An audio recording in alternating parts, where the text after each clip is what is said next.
Welcome to the Timeless Tales Library, where stories become gentle currents that carry you toward peaceful shores. I'm Oliver, your evening companion, ready to share tonight's calming narrative, a tale crafted to silence the chatter in your mind and guide you softly into dreams.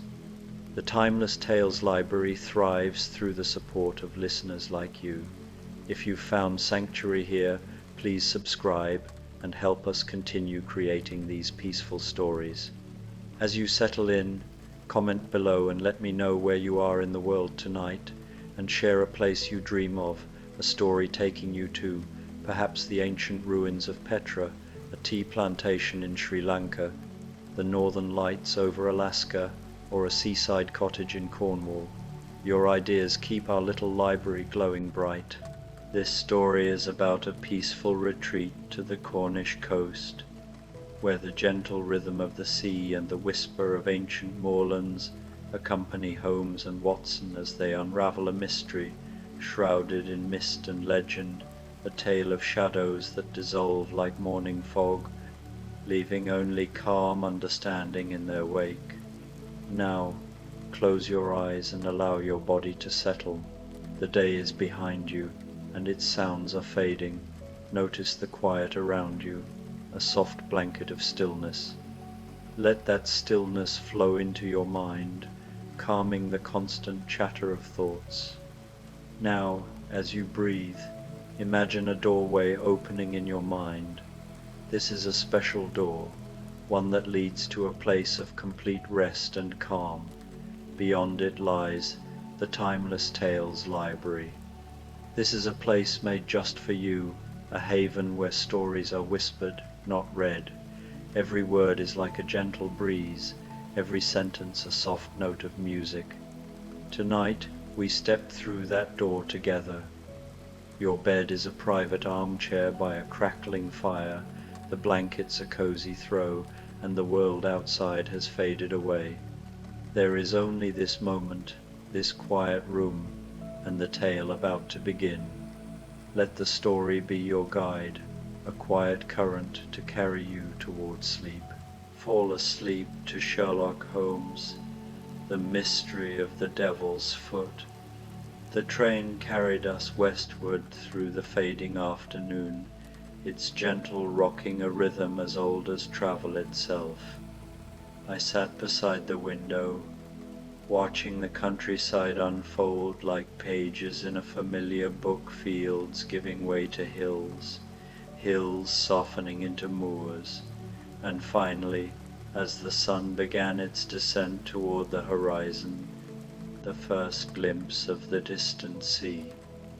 The railway carriage was warm and comfortable, smelling faintly of wood polish and coal smoke, and the other passengers a farming family with their packages wrapped in brown paper, an elderly clergyman reading his breviary. All seemed to partake of the same peaceful atmosphere that had settled over our journey. Sherlock Holmes sat across from me, his eyes half closed, his long fingers steepled beneath his chin. For once, he seemed content to let the world pass by without comment or analysis, and I took this as a promising sign. The lean restlessness that had characterized his movements in recent weeks had begun to ease even before we left Paddington Station, as if the very act of departing London had loosened some invisible tether that had been holding him too tightly to his work. It had been Dr. Moraga who suggested this respite. Holmes had been unwell, nothing grave, but his nerves had been overwrought from too many cases, too many nights without sleep, too much London fog seeping into his very bones. I had watched with growing concern as he pushed himself through one investigation after another, his brilliant mind never resting, never allowing itself the restoration it so desperately needed. He had grown thin, his sleep troubled, and there had been a brittleness to his energy that worried me deeply. The sea air, Morega had said, leaning back in his chair in his Harley Street consulting room, and complete rest, no cases, no puzzles, no cerebral exertion whatsoever. I know a cottage in Cornwall, near Poldhu Bay. Perfect isolation, perfect peace. The landscape alone will do half the work of healing. There's something about the vastness of the moor and the constancy of the sea that puts human troubles into proper perspective. And so we had come, leaving behind the clamour of Baker Street for this gentle journey toward the edge of England. I had packed our bags myself, including several novels I hoped Holmes might read, knowing full well he might not open them, but feeling it important to offer the possibility of simple, restful diversion. The cottage, when we arrived in the soft lavender light of evening, was everything one could wish for a restful retreat. It stood alone upon a low rise, with views of the wild moorland stretching away in one direction, and in the other the sea glimmering like hammered silver in the distance. The building itself was constructed of grey stone, weathered by centuries of wind and rain, until it seemed almost a natural outcrop of the landscape itself. Ivy climbed one wall, and a small garden more practical than ornamental grew vegetables and herbs in neat rows. The air was clean and cool, scented with gorse and salt, and the only sounds were the distant crying of gulls and the whisper of wind through the rough grass. I breathed deeply, feeling something tight in my chest begin to loosen. How long had it been since I had heard such profound quiet? In London there was always the rumble of traffic, the calls of street vendors, the general hum of humanity pressed together. Here there was only space and sky and the eternal conversation between wind and sea. Inside, all was simple and comfortable. Stone walls held the warmth of a coal fire that had been laid ready in the hearth, and deep chairs with worn leather upholstery invited one to sink into them with a book, or simply to gaze out at the changing sky. The rooms smelled pleasantly of beeswax and dried lavender. There were thick rugs on the stone floors, heavy curtains to draw against the night, and lamps that cast a golden glow when lit. Mrs. Porter, who kept the cottage, had laid a cold supper for us, fresh bread, local cheese, sliced ham, and a bowl of early strawberries that tasted of sunshine. After we had eaten, Holmes and I settled into the chairs by the fire. He had brought his pipe, of course, and I watched as he filled it with care, the familiar ritual seeming to ease something in his expression. "This was well advised, Watson," he murmured, lighting the pipe and drawing on it slowly. "I find I can breathe here in a way I had almost forgotten." I smiled, feeling the warmth of the fire and the satisfaction of knowing my friend might finally find the rest he needed. Outside, the twilight deepened into night, and one by one stars appeared in the darkening sky. The moor stretched away like a great dark sea itself, mysterious and ancient, but here within our walls All was warmth and safety and peace. So began our stay in Cornwall, and for several days we did very little indeed. We walked along the cliff tops in the mornings, where the wind was fresh and the views spectacular, the sea spreading out endlessly, its surface catching the light in ever-changing patterns. Sometimes the water was grey-green and choppy, whitecaps dancing across its surface. Other times it lay calm and blue, so still it seemed one might walk across it. We watched fishing boats moving slowly across the bay, their sails bright against the water, and we counted the seabirds that wheeled and dove in complex patterns that seemed to follow rules known only to themselves. We explored the moor in the afternoons, discovering standing stones half hidden in the heather, remnants of people who had lived and loved and worried about mysteries of their own long centuries ago. These ancient markers stood silent and patient, weathered by time until their original purpose had faded into legend. Holmes would sometimes place his hand upon them, feeling the texture of the lichen-covered surface, and I could see him contemplating the passage of years, the way all human concerns eventually dissolve into the larger story of earth and sky. We found narrow paths that wound between outcrops of granite, and we followed them without destination, content simply to walk and breathe and exist in this timeless landscape. The heather was beginning to show the first hints of the purple bloom it would wear later in the season, and the gorse blazed yellow wherever we looked.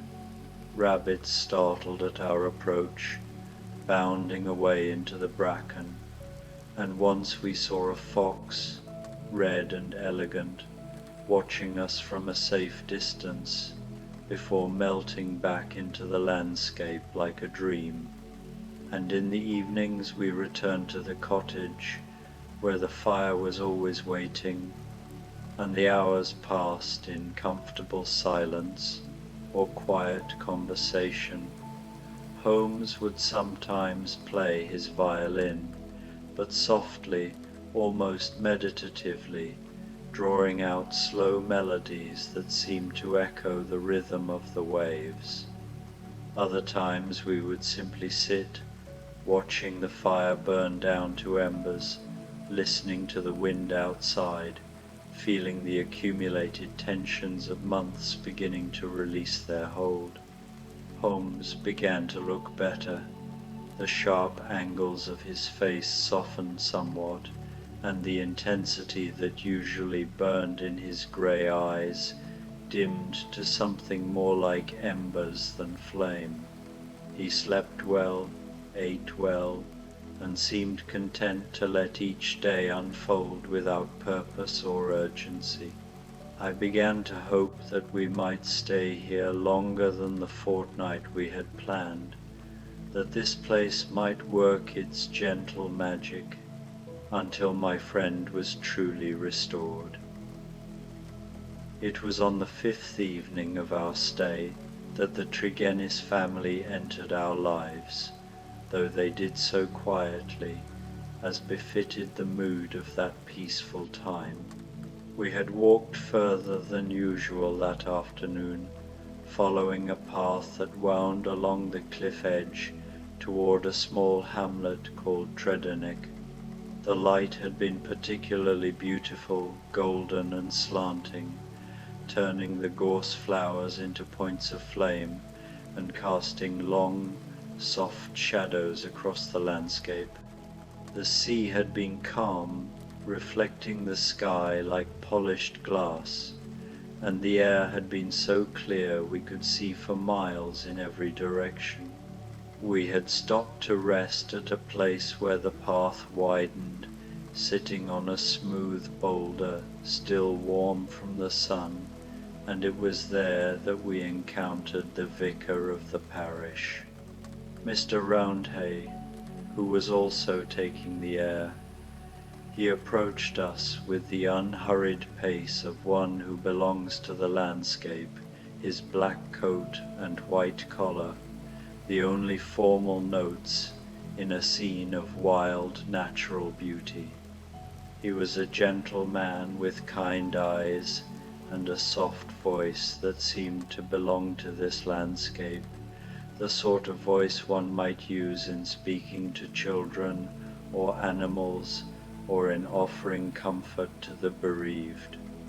His face was weathered but peaceful, marked by years of tending to the spiritual needs of a scattered parish, walking these same paths in all weathers to bring communion to the isolated farms and comfort to the lonely.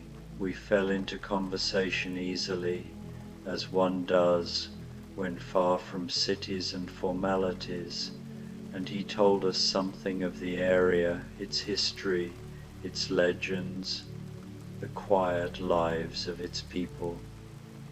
He spoke of the ancient tin mines that honeycombed the earth beneath us, of the smugglers who had once used the coves and caves along the coast, of the small parish church with its weathered gravestones bearing names that repeated generation after generation.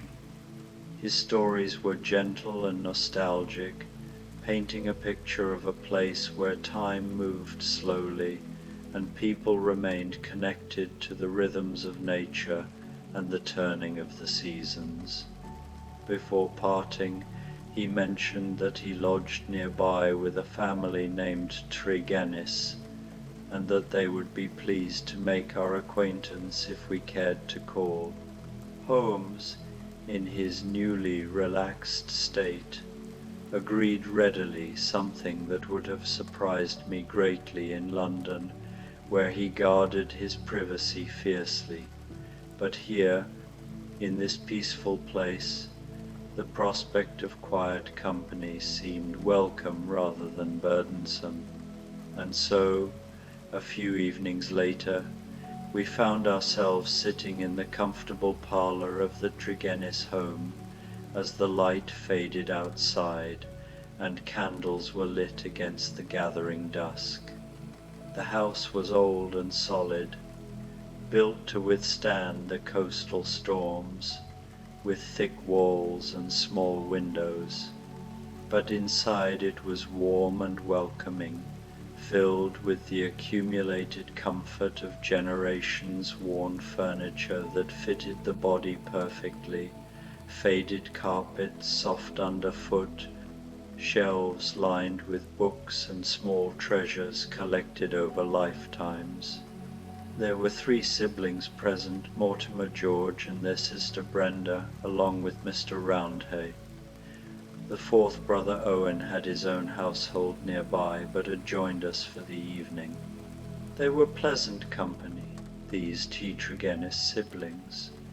There was a gentleness to them, a quiet affection in the way they moved around one another, passing teacups and adjusting cushions, finishing one another's sentences in the way of people who have shared a lifetime. They spoke of local matters with affection, of the sea and the changing seasons, of small happinesses and gentle concerns. There was talk of a storm predicted for later in the week, of a neighbour's new grandchild, of the progress being made on repairs to the church roof. Ordinary things, human things, the small stitches that make up the fabric of a contented life. Brenda poured tea with care, her movements precise and graceful, and we all settled into that comfortable state between wakefulness and dreaming that comes when the day has been long and good, and the evening wraps around like a soft blanket. The tea was strong and hot, served with fresh cream and sugar, and there were small cakes that Brenda had baked that morning, still faintly warm and fragrant with vanilla. Mortimer Tregennis spoke of the old legends of Cornwall, tales of saints and spirits, of lights seen on the moor and voices heard in the wind.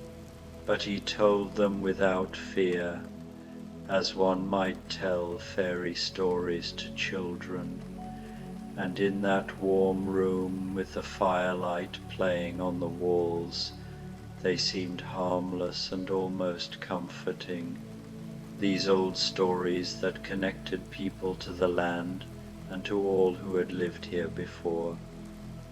He spoke of Street Piran, who was said to have floated to Cornwall on a millstone, and of the piskies who might lead travellers astray on the moor, but always gently, with a smile that said he half believed and half knew better, finding pleasure in the ambiguity.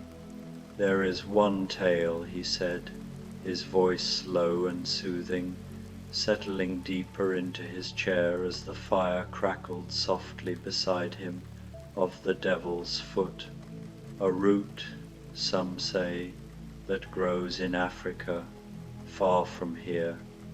Legend speaks of its power to bring visions, terrible visions, some claim, though I think all such things are merely stories told on winter nights to pass the time.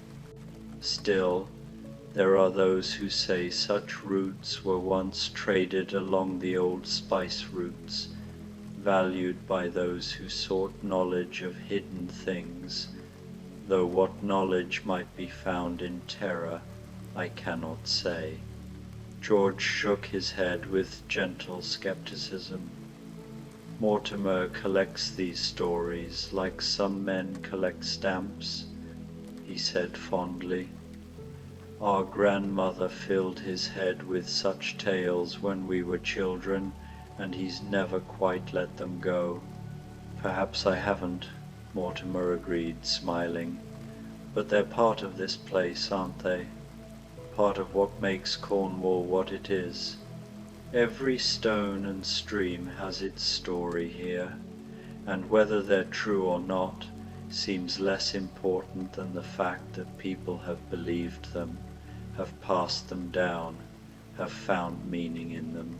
We listened with half attention, the way one does when content and drowsy, and the conversation drifted on to other things, the spring planting, a wedding planned for summer, the simple matters of ordinary life.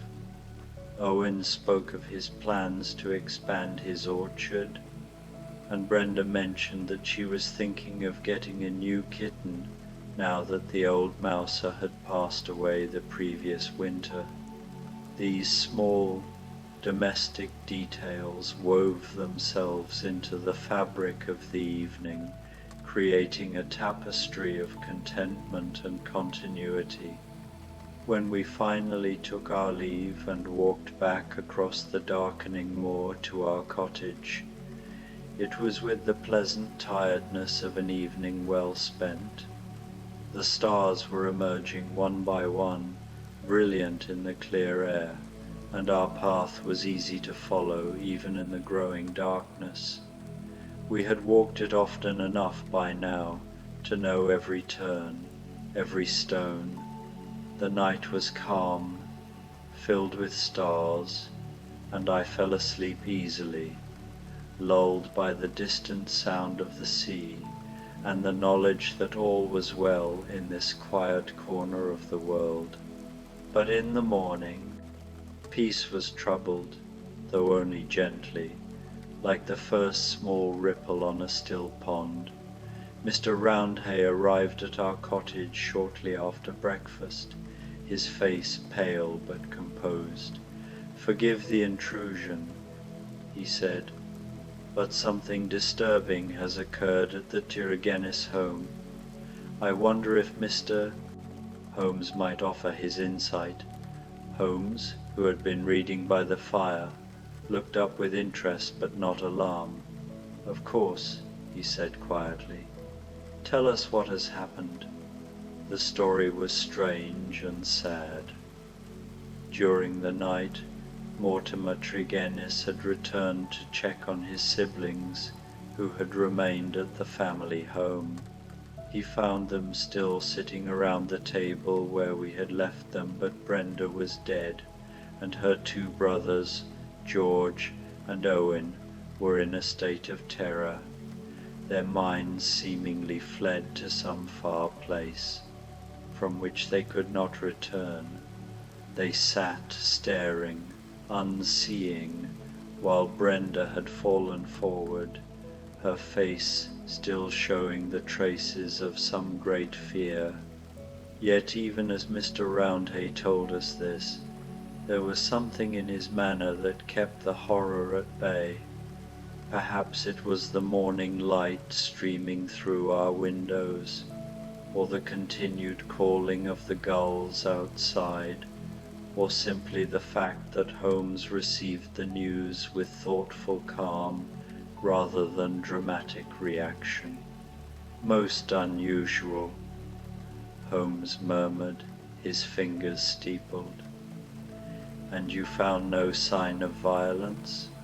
No disturbance?" "None, Mr. Roundhay confirmed.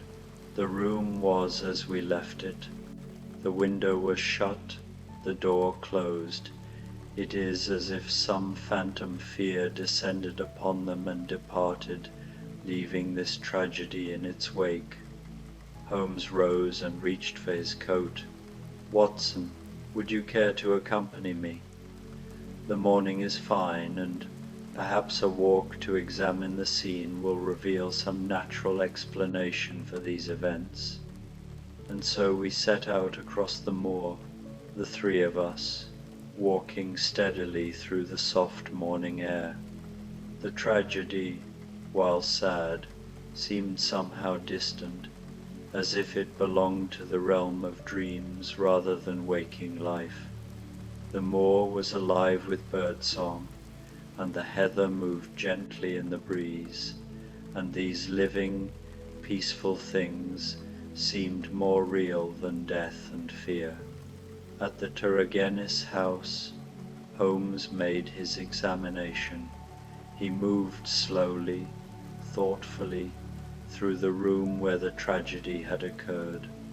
The morning light streamed through the windows, illuminating every corner, and there was something almost reverent in the way Holmes approached his task, not with his usual restless energy, but with a measured calm that seemed to acknowledge the sadness of what had happened here. He studied the window, testing the latch, examining the frame for any sign that it had been forced or opened during the night. He checked the door, its hinges, its lock. He noted the positions of the chairs around the table, which remained as they had been found, and he observed the half-empty teacups, the cards that had been laid out for a game, all the small remnants of an evening that had ended in tragedy. He knelt by the fireplace and examined the ashes with particular care, sifting through them with a pencil, holding certain fragments up to the light, sniffing at them with his sensitive nose. I watched, knowing better than to interrupt, seeing the way his mind was working through the evidence, connecting pieces of a puzzle that only he could yet see. After a time he straightened and turned to Mr. Roundhay. "I believe I can say with some confidence that this was not a natural occurrence, nor was it the work of any phantom. But neither was it violence in the common sense. Something was introduced into this room, something that, when burned, produced vapors capable of causing exactly these tragic effects." "But what?" I asked. "What substance could do such a thing?" "That," Holmes said softly, "is what we must discover." But I would ask that you trust me when I say that understanding will come, and with understanding resolution. For now, let us return to our cottage. The morning is beautiful, and there is nothing more to be done here. As we walked back, Holmes was quiet, but it was a peaceful quiet, the silence of thought rather than distress. I could see that his mind was working, but in that slow, deep way that indicated confidence rather than confusion, and I found myself trusting, as I always did, that he would find the thread that led through this maze. The days that followed were strange, poised between the tragedy that had occurred and the continued peace of our surroundings. The weather remained beautiful, the sun rising each morning over the sea and setting each evening behind the moor in displays of colour that took the breath away. The world continued in its rhythms, indifferent to human sorrow, and there was something almost comforting in that indifference, a reminder that life persists, that seasons turn, that the great processes of earth and sky continue regardless of our small troubles. Holmes made inquiries, always gently, always without drama. He walked to the village and spoke with the shopkeepers. He talked with the doctor who had examined the bodies. He spent an afternoon with the constable, discussing what little evidence existed, but he did all of this calmly, as if he had all the time in the world, and I noticed that the investigation seemed to tire him less than such things usually did. Perhaps it was the surroundings, or perhaps it was simply that he approached this case from a place of rest rather than exhaustion. He learned that Mortimer Tregennis was now staying with Mr. Roundhay, grief-stricken but composed.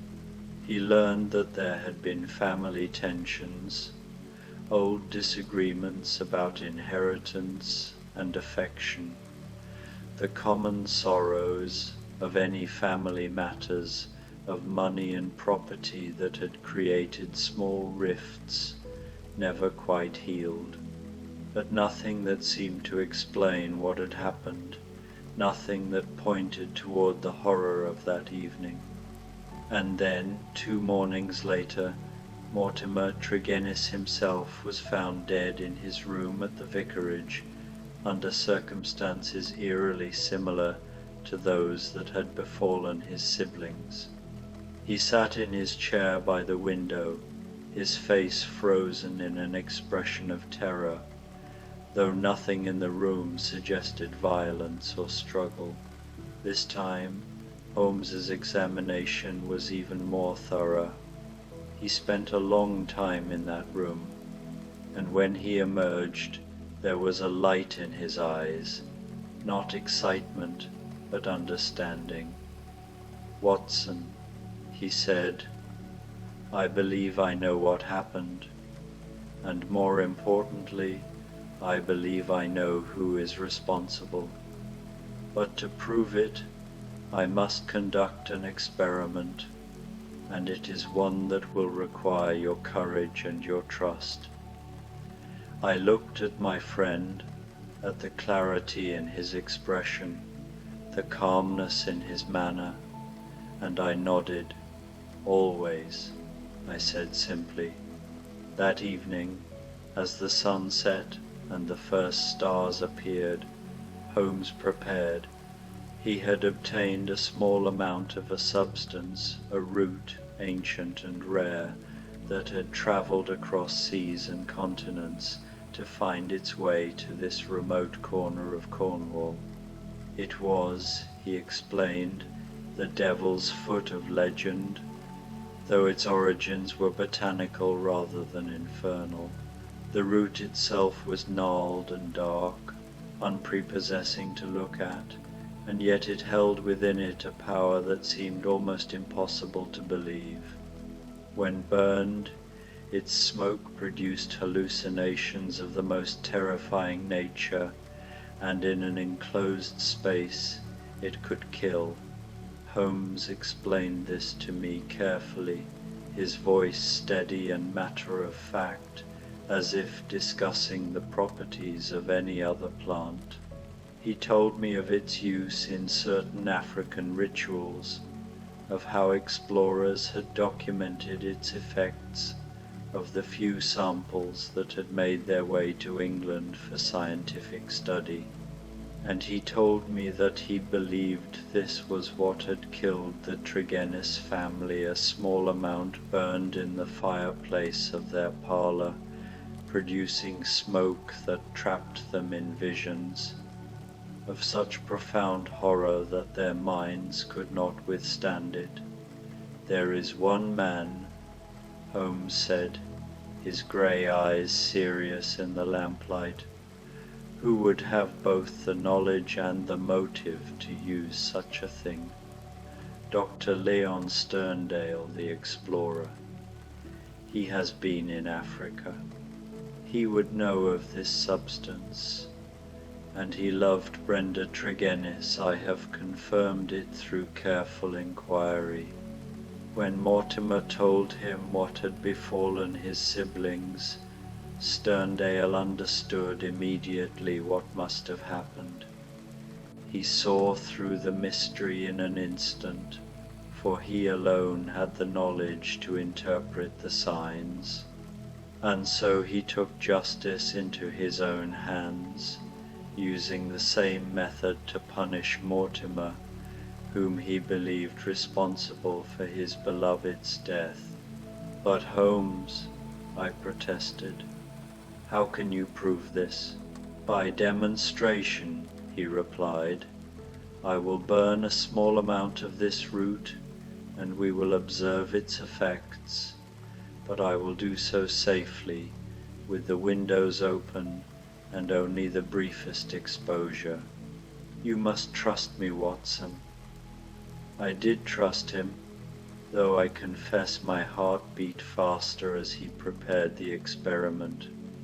Our cottage seemed suddenly very small, very far from help, and I found myself acutely aware of the isolation that had seemed so peaceful just days before.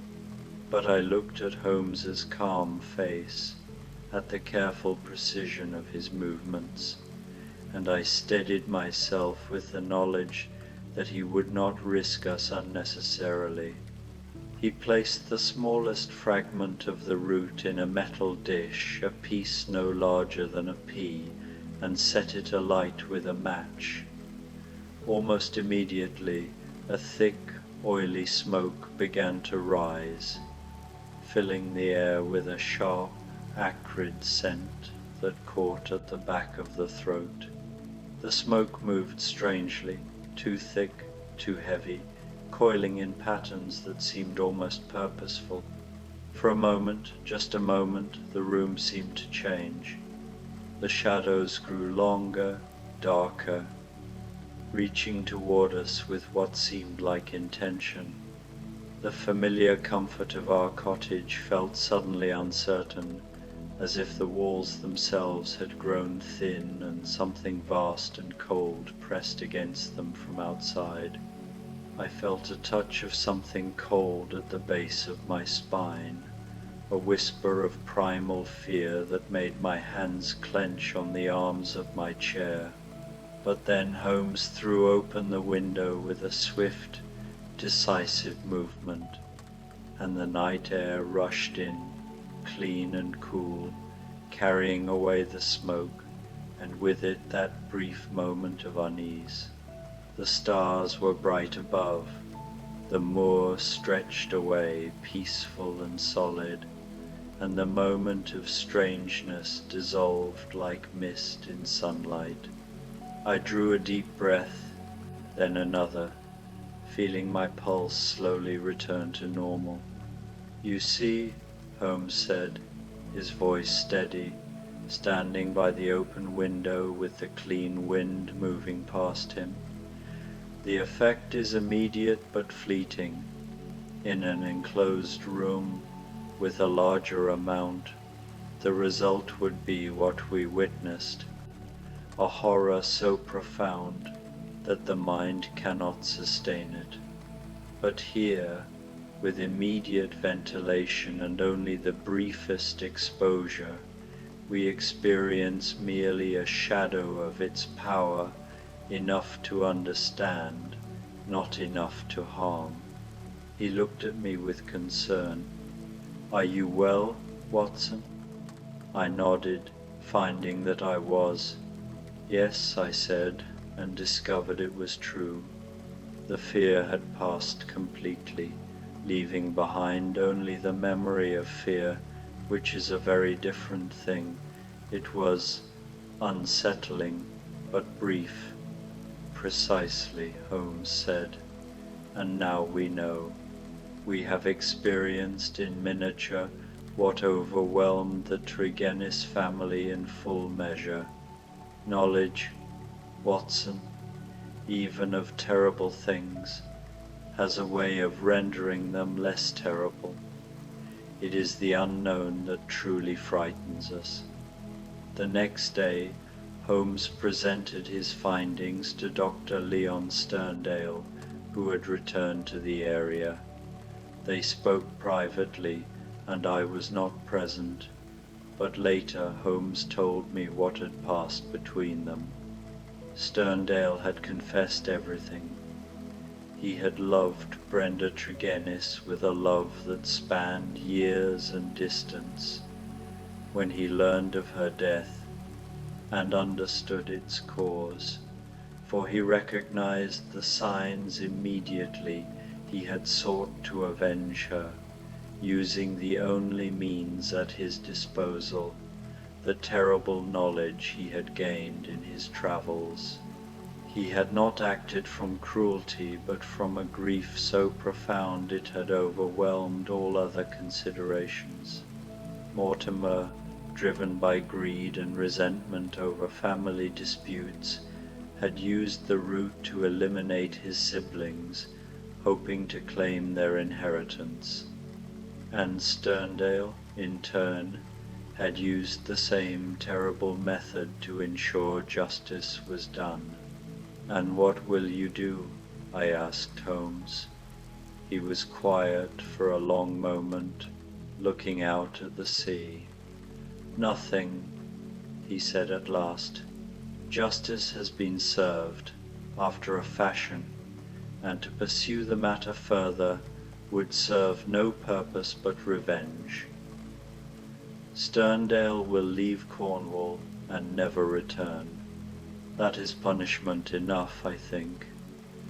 The law is not always the same as justice, Watson, and in this case, I believe justice has already been rendered by a higher court than any we might invoke." And so it was concluded. The mystery of the Devil's Foot was solved, its shadows dispersed by the light of understanding. The terror it had brought was acknowledged, examined, and put to rest.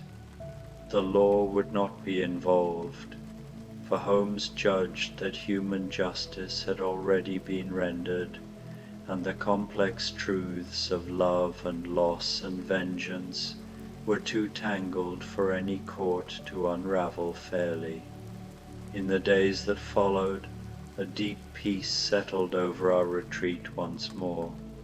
The moor stretched away under gentle skies, the sea continued its eternal rhythm, and our cottage remained a haven of warmth and safety.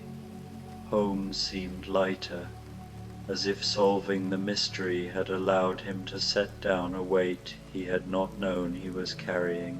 We stayed another week, and in that time we walked more miles of the coastal path than I could count. We watched sunsets that painted the sky in shades of rose and gold and lavender, and we sat by the fire in the evenings, reading or talking quietly about matters that had nothing to do with crime or death or mystery. We spoke of books and music, of memories from our younger days, of plans for simple pleasures when we returned to London. One afternoon, we climbed to the highest point on the moor, where the view stretched out in all directions, the sea to the south, glittering in the afternoon sun, and inland the rolling landscape of Cornwall, patchworked with fields and dotted with small villages. The wind was strong there, clean and constant, and we stood for a long time in silence, simply breathing and being present in that vast, peaceful space. On our final evening, we sat outside the cottage as the stars emerged one by one.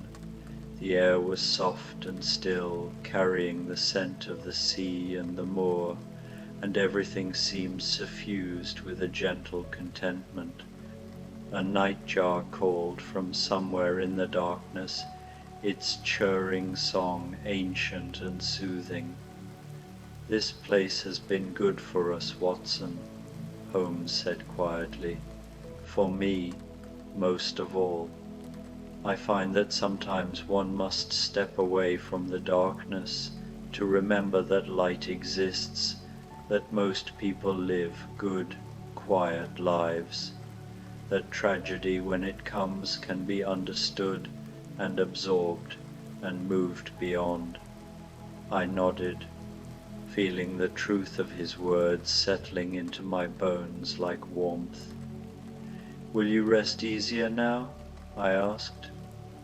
"I believe I will," he replied, and then, with a small smile, "though I suspect Baker Street will call us back soon enough. There are always mysteries, Watson, always puzzles waiting to be solved, but now I will face them from a place of balance rather than exhaustion. This interlude has reminded me that peace is always possible, even in a world touched by shadow." We sat in silence as the night deepened around us, and I felt a profound gratitude for this place, for this friendship, for the understanding that even in the presence of darkness, one could find calm and clarity and rest. The next morning, we packed our bags and prepared for the journey back to London. Mrs. Porter had prepared a hamper for us to eat on the train, and as we said our farewells, I found myself already feeling nostalgic for this place, for the quiet days and peaceful nights we had spent here. But as the train carried us eastward, I found myself carrying Cornwall with me, the memory of the sea's rhythm, the vastness of the moor, the feeling of standing at the edge of England with the wind in my face, and the knowledge that all was, ultimately, well. These things had become part of me, woven into my being, and I knew I could return to them in memory whenever the world felt too heavy or too dark. Holmes dozed across from me, his face peaceful in repose, and I thought about how stories of darkness can be transformed by understanding into something bearable, even illuminating. The Devil's Foot had brought tragedy, yes, but it had also brought clarity. It had shown us that even the most terrifying mysteries could be solved, their shadows dispersed, their lessons learned. And as London drew closer and our brief escape receded into memory, I knew that we would both carry this peace forward into whatever adventures awaited us. The moor would always be there in my mind, stretching away under endless sky. The sea would always be there, moving to its ancient rhythm, and the cottage would always be there, with its warm fire and its deep chairs, and its promise that rest and renewal were always possible for those wise enough to seek them. The train rocked gently onward through the afternoon, passing through small stations where people waited patiently on platforms, going about their ordinary lives. I watched the landscape change, growing gradually more populated as we approached the great city, but in my mind I was still on the cliff top, still walking the moor, still sitting by the fire in that peaceful cottage. I closed my eyes, letting the motion of the train lull me into that pleasant state between waking and dreaming. In my mind, I walked once more along the cliff tops, with the gulls calling overhead and the whole wide world spread out before me, beautiful and mysterious and, in the end, fundamentally kind. Sleep, when it came, was deep and dreamless and good, the sleep of one who has faced shadows and emerged into light, who has walked through mystery and found on the other side only peace. The rhythm of the rails carried me gently forward, and I dreamed of the sea of endless horizons, of a place where the wind never ceased its gentle song, and the stars shone bright and constant through the long peaceful night. And when I woke, London was waiting with all its noise and bustle and endless human drama. But I carried Cornwall within me, now a place of calm. Holmes and I would face whatever came next, together as we always had, but now with the knowledge that peace was not just a destination, but a state of mind, always available to those who knew how to find it. The mystery of the Devil's Foot was solved, its lessons learned, its tragedies mourned and understood, and we were ready once more for whatever mysteries the world might bring.